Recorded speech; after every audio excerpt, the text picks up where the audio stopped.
Art can be a window, and art can be a mirror. And great art is both. Call a game a masterpiece before the year is out is a pretty bold statement, but I truly mean it when I say Clair Obscur Expedition 33 is a game that simply does it all. So without further ado, let me tell you why it's going to be Game of the Year in my humble opinion. Clair obscur, bordé aux peintures, trouvera sans elle. Clair obscur, double de rature, courbera effet. Clair obscur, bordé aux peintures, trouvera sans elle. Oh, clair, obscur, trouble, rature.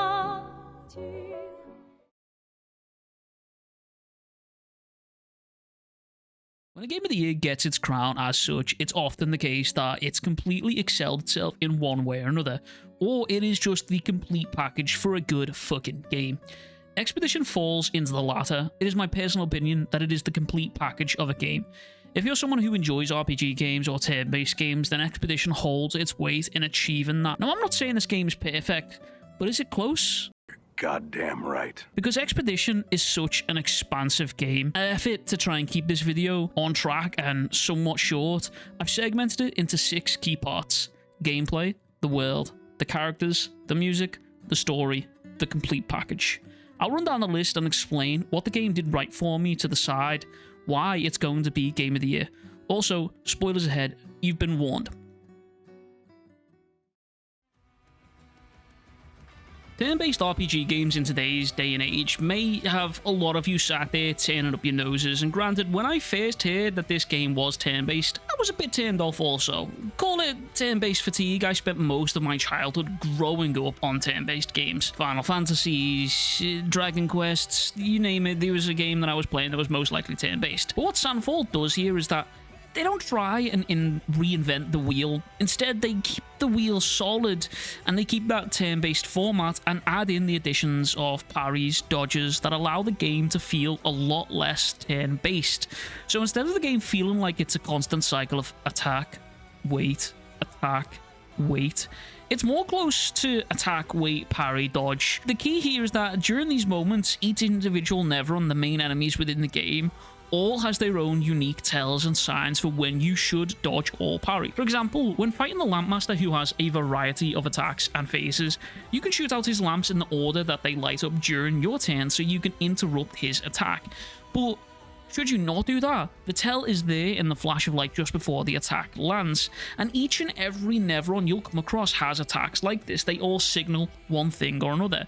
Some Neverons have attacks that simply just cannot be dodged. Status effects and bigger bosses simply just eat you or your teammates, leaving you, a man or woman or Monoko, down while you try and fight until you break him and he spits that teammate out.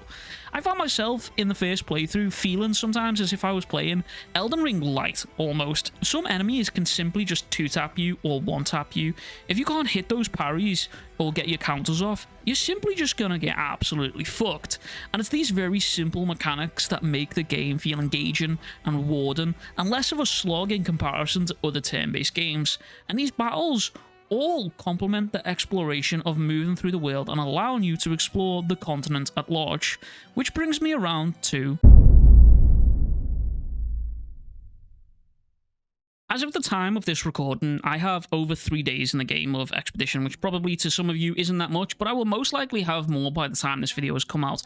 Give me a break, I'm a dad, I don't get time to game that much. So let me say this, the world of Expedition 33, the canvas, Lumiere, the continent, everything is amazing. This is a world that truly feels alive. It feels lived in, and the further you dig into it, the more questions it leaves you.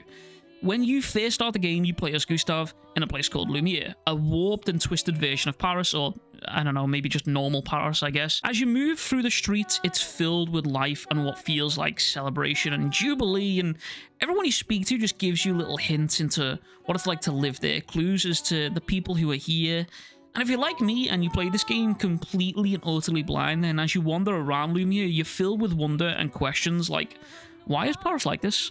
What the fuck is the Paintress? What the fuck is a Gamage? Why are we apparently celebrating all of this? Why does this feel less like a festival and more like a mass death of people here? And almost every question that you have is explained as you explore through the world.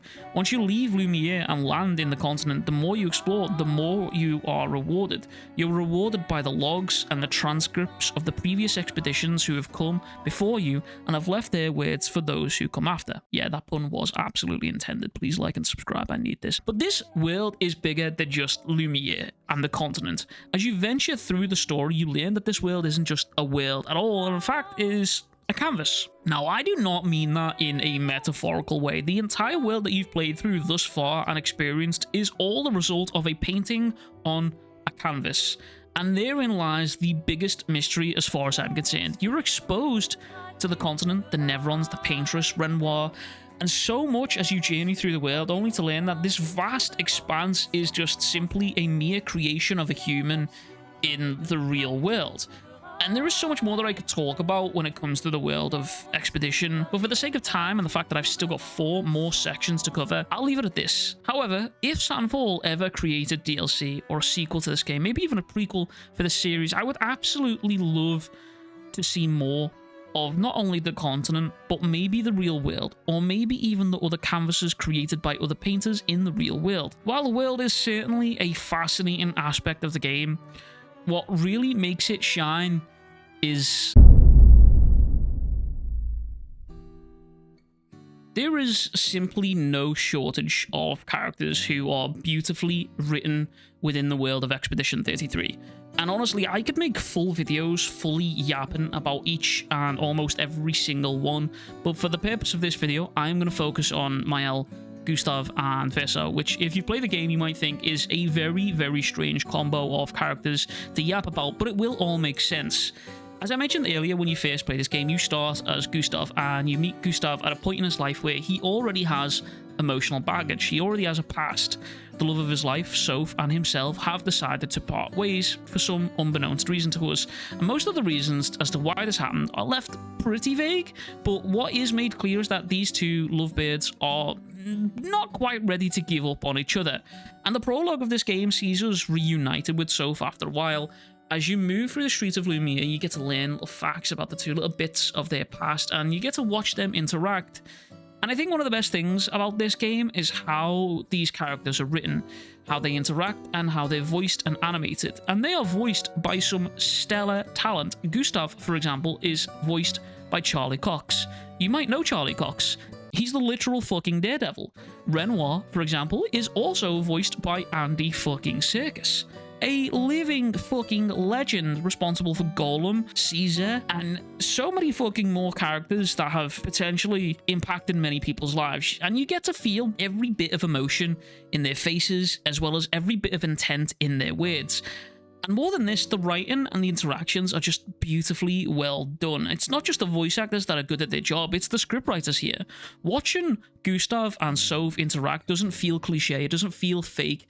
It legitimately feels like we are peering into an actual romantic relationship between two people who are trying to rekindle a lost flame. The voices and the facial expressions that Gustav makes in some of these cutscenes are stuff that I've genuinely found myself doing in real life. These interactions all sadly come to an end, as Soph gamages and Gustav is left alone to grieve the loss. In the intro, it makes you feel attached to Gustav, a grieving man trying to navigate a complicated and dangerous world, all while being the guardian to the young Mael. Acting as the bigger brother/father figure, here you get to see these two embark and go on the expedition together and get separated and then finding each other again, and it's a whole roller coaster of trials and tribulations, and you get to see their lovable relationship grow further and stronger as they navigate the continent. And as part of the game goes on, you level up Gustav, and playing through the story, the game leads you into this sort of false sense of security, into thinking that this is Gustav's story. It's not. Sandfall makes an absolutely crazy decision and plot twist to have Gustav fall in battle against the man who greeted us on the beach that we landed on, Renoir. And this decision utterly fucked me up. Hell, even thinking about it right now as I'm writing this script, it still has me torn up. It's very rare a game kills the main character like this and has the position of said main character filled by the very man who was complicit in his death. Which brings me around to Verso and Maël. These two characters somewhat represent two sides of a coin. You see, Maël, as we know, is a Maël who had forgotten her memories, and thus forgot her role inside of the canvas. These memories are hinted at and teased at many times throughout the story, how characters treat her and how she interacts with certain things, coupled with the constant feeling of her just knowing about things in the continent. And then Verso is also well aware of Maël. He is aware of who she currently is and who she will become. Verso, in and of himself, is a very complicated character. And this brief summary that I'm about to give, in favour of keeping this video somewhat short, will not do him justice at all. But this Verso that we know is not the real Verso. Now, I mentioned earlier how this entire world was created inside of a canvas. The original Verso is the creator of said canvas. However, he died in a fire, but parts of his soul remain. Now, this version of Verso is one such piece, but he's aware of this. He's aware of the reality of living within the canvas. He's aware that the world that he is living in is the creation of someone else in the real world. Imagine this. You're living your entire life only to find out that you can't die. You are a copy of someone else, but you're not a perfect copy. You only look like him, your personality is its own, and you're shaped and formed by the experiences of this painted world that you find yourself in. You are aware that the suffering within this world that you find yourself in, yours included, could come to an end should this world cease to exist. But it continues to exist because of the painter's grief for the death of their child. And these realizations make you sit back and think that everyone you meet inside this canvas, they're all just mere creations of a child, kept alive by the grief of a family mourning for that child, and that's the kicker. This game kicks you square in the balls with a moral grey area so large that your brain could tear itself in two just simply thinking about it.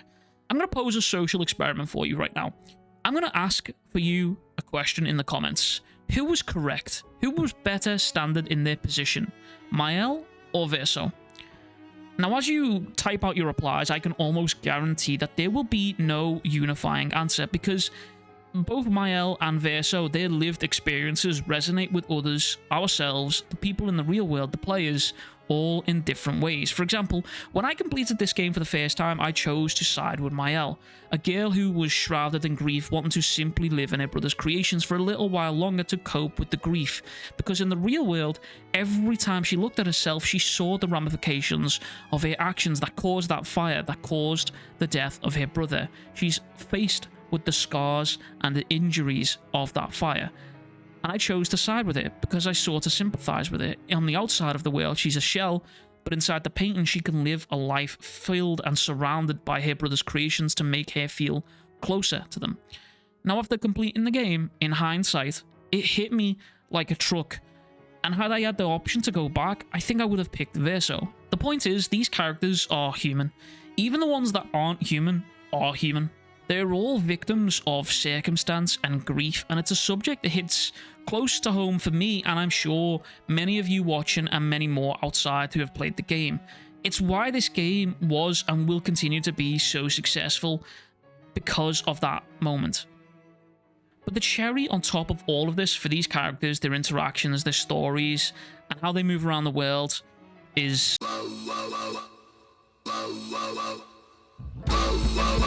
Now, I'm a firm believer that if a game, film, or whatever other visual medium can nail the sound design and music for its product, that game or visual medium will succeed and place itself head and shoulders above the rest. I'll give you an example. In the film Interstellar, the soundtrack is this wondrous composition of escalating beats and orchestral symphonies, and they all serve to achieve the purpose of pulling you deeper into the world. They give you a sense of tension, a sense of wonder and bewilderment. They don't overpower the actors, they lift them up. They're not there to fight with the actors, they are there to empower them. And that exact thing is present within the world of Expedition 33. The game that just simply does it all, in my opinion. These soundtracks range from pure epic soundtracks capable of making you want to beat the drums on a Viking warship as you charge into battle, to slowing everything right down to a crawl to give you the melancholy vibe and somber tone of the present conversation at that point, in which two characters are exposing themselves like an open nerve and divulging their darkest, deepest confessions. Simply put, the music within this game is phenomenally well made. A music score I would personally put on par with the likes of Elden Ring for how well produced it is. The music is 10 out of 10. No more notes. This might be the shortest segment in the video. But finally, it's time to talk about the story of this game. All the parts that have come before, and for those who come after, all of these parts all serve to roll into one to deliver the story that this game is trying to tell you. And ultimately, from my understanding, that story boils down to the grief of a family. How grief can strike down the strongest of us, how it can get us lost in a fantasy, and how it can blind us to the reality that we should deal with. On its surface, the story doesn't show us that though. We have to dig for it. But the dig for it isn't like working in the mine shafts like our forefathers did. It's more like finding a diamond in Minecraft. It's a satisfying effort. It's a satisfying reward in a timely manner. And I think this is where Sandfall and the developers of this game struck gold. Whether this will be a one-time occurrence or whether they can do it again will remain to be seen, but they hook you into the story with the promise of mystery. As I mentioned earlier, when you start this game, you play as Gustav in Lumiere until his untimely demise. As you walk the streets of Lumiere, you know something is strange. You can't quite place it, but there is something there on the surface. Everything is altered. There is a giant woman that sits atop a monolith with a number painted on it. That number counts down every year, and the number painted represents the age of the people who were Gamage. Why is all of this happening? Who fucking knows? But it's up to you to find out. And find out you shall. This story takes you through twists, turns, camaraderie, bravery, grief, death, life, and almost everything in between them. And all of it happens within a world that, depending on your decision, could cease to exist at a moment's notice. The story of this world is well written, it's intricate, it's expansive, it leaves room for more to see, for more to experience. There's little segments within this world that hint to a greater and more larger story. I mentioned earlier that the death of Verso was due to a house fire that Mael seemingly caused. I never mentioned why that happened, but the reason is because Mael had made contact with a force of people in the real world only known to us as the writers. In the world, there are painters and writers, and they are seemingly at war with each other, and that fire was caused by Mael making contact with these writers who want the painters gone. Why is all of this happening? We don't know, but it's little details like this that propel the story forward. They give you mystery. At every point in turn, Expedition takes its hand and holds yours and drags us deeper and deeper into mysteries. The more you find within the world of the canvas, the more you get to explain stuff that happens within the canvas, but that doesn't explain what's happening on the outside of the world. For example, there is a character within this game that has maybe less than 10 minutes screen time, Clair. She is ultimately responsible for the creation of the Neverons within this world. You can find her within the world and you can fight her. By the way, one of the most AIDS boss fights I think I've ever come across within an RPG game, by the way. Whoever designed that, my hat's off to you for making a difficult boss, but what the fuck, bro? Seek therapy. Anyway, Clair is essentially responsible for the creation of Neverons within the world. And as we know, Neverons are the main force of this world. Clair is indirectly responsible for the deaths of thousands of expeditioners. And it's these little details within the story that just make you want more. We don't even know that much about Clair outside of a few minute details. Clair in and of herself could support an entire video, an entire game, an entire book series, and I would like to see what happens with her character. But this all brings me to At its core, Expedition 33 is a turn-based game that offers more and more the more you dig.